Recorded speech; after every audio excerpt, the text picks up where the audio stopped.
There comes a moment when people stop influencing you, not because you fight back, but because you no longer bend. For most of your life, your personality adapted. You adjusted your tone, your reactions, your boundaries, not consciously but instinctively. According to Carl Jung, personality is shaped early as a survival mechanism. We learn who to be in order to stay connected, safe, and accepted. But adaptation has a cost. When your personality is built around pleasing, managing, or smoothing tension, you slowly lose contact with your true center. You become readable, predictable, controllable. Others learn how to press your buttons.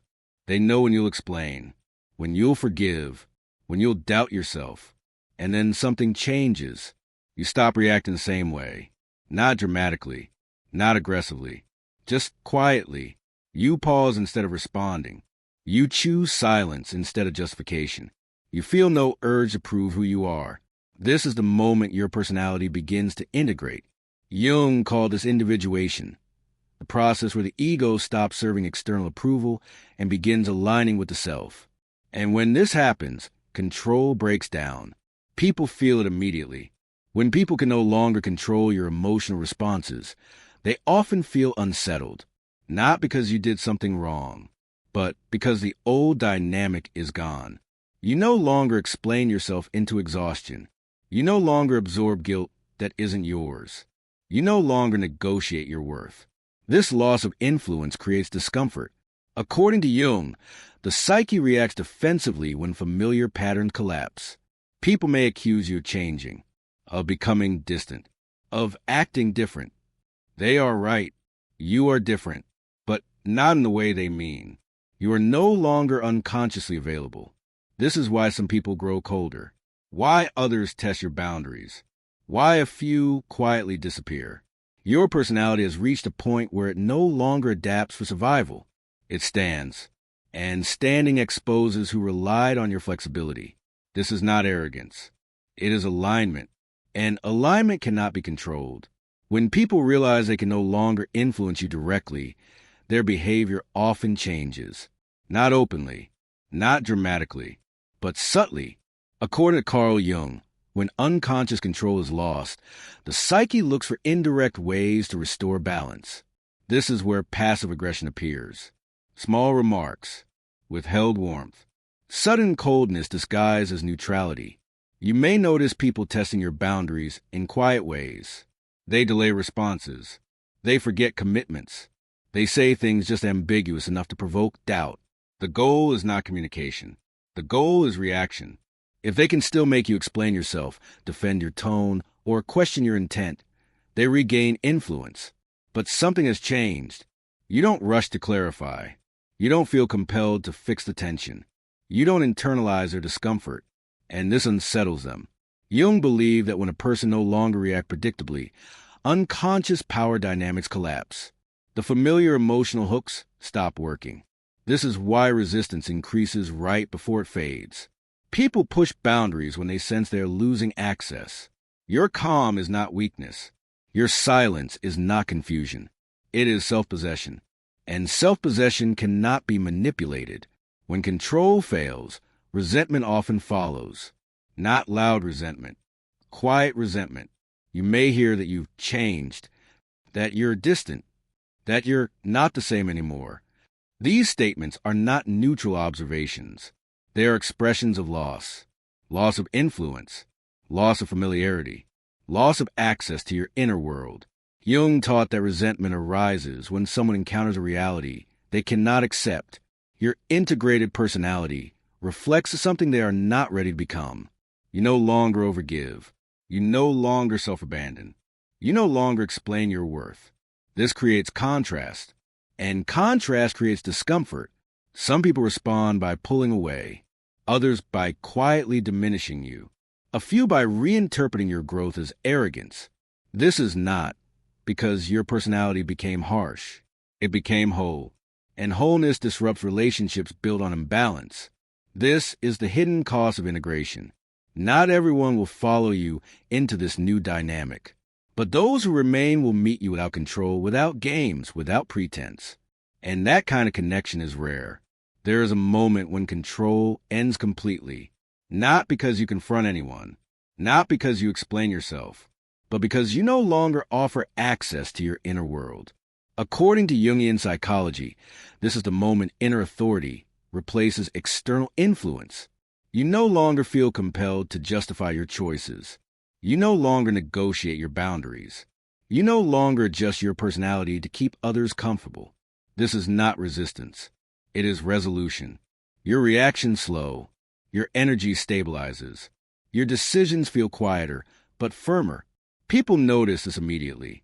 They sense that emotional leverage no longer works. Guilt no longer lands. Provocation no longer pulls you off center. And because influence depends on reactivity, control dissolves. Jung believed that true authority is not asserted. It is embodied.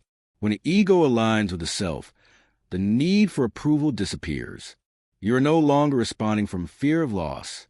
You are responding from clarity.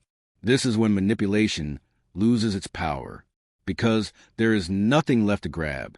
One of the clearest signs your personality can no longer be controlled is this.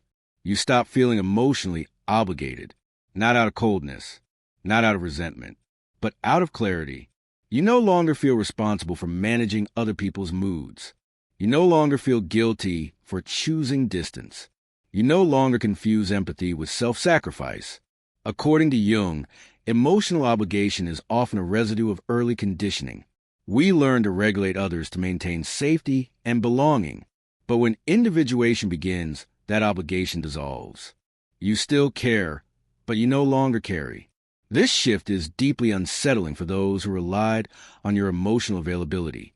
They may accuse you of being detached or changed. In truth, you have become emotionally sovereign, and sovereignty cannot be controlled.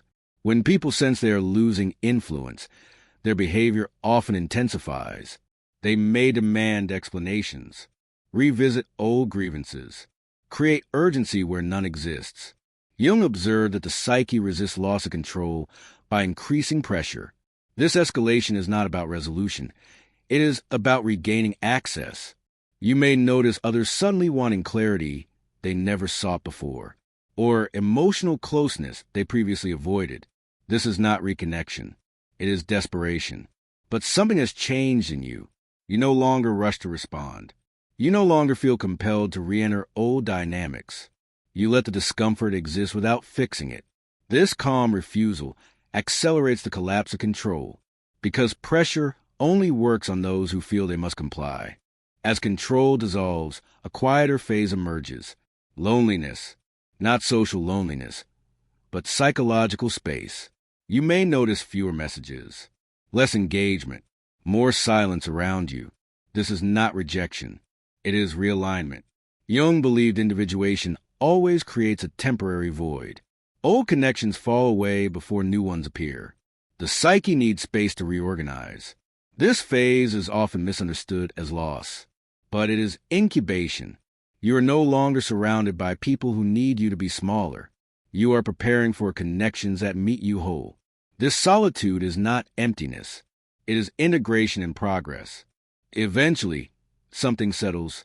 Your personality stops negotiating itself. You no longer adjust your tone to be understood. You no longer perform emotional labor to maintain harmony. You no longer offer explanations to feel safe. This does not make you rigid. It makes you coherent. Jung described this as ego alignment with the self. When inner values become stable, external influence loses relevance. People feel this immediately. They sense that persuasion no longer works, that guilt no longer lands, that pressure finds no surface. You are not resistant. You are resolved. And resolution ends control without conflict. One of the quietest but most profound changes is this. You stop fearing other people's reactions, not because you become careless, but because you become anchored. According to Jung, fear of reaction is fear of losing belonging. It keeps the personality adjustable, negotiable, and externally guided. But once your inner life becomes stable, fear loosens its grip. You no longer anticipate rejection. You no longer rehearse conversations in your mind. You no longer modify yourself to avoid discomfort.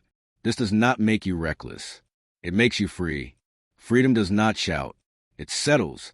And once fear dissolves, control has nothing left to work with. When people realize they can no longer influence you, something interesting happens. They either disengage or they begin to respect you. Not admiration. Respect. Jung believed that respect emerges when a person stands firmly within themselves without domination or submission. You no longer chase understanding. You no longer resist misunderstanding. You allow others to think what they will. This emotional neutrality is deeply grounding. People sense that your boundaries are not defensive. They are natural. And natural boundaries invite respect. Those who cannot offer fall away. Those who can step closer without games. This is the beginning of mature connection. Eventually, you stop trying to understand every reaction. You stop softening yourself for comfort. You stop adjusting your presence to unstable environments. Not because you become indifferent, but because you become integrated. You realize that discomfort is not always something to fix. Sometimes it is information. It shows you where you do not belong, where honesty is unwelcome, where self-awareness is avoided. You begin to trust the signal. Your personality no longer seeks approval. It no longer defends itself. It simply exists. And that existence carries quiet authority, not over others, but within yourself. Not everyone will feel comfortable around you. That is not a flaw. It is the cost of being real. You stop shrinking. You stop performing. You remain. Those who can meet you, do. Those who cannot, move away. This is not loss. It is alignment. Thank you for listening. Until next time, take care of what is truly yours.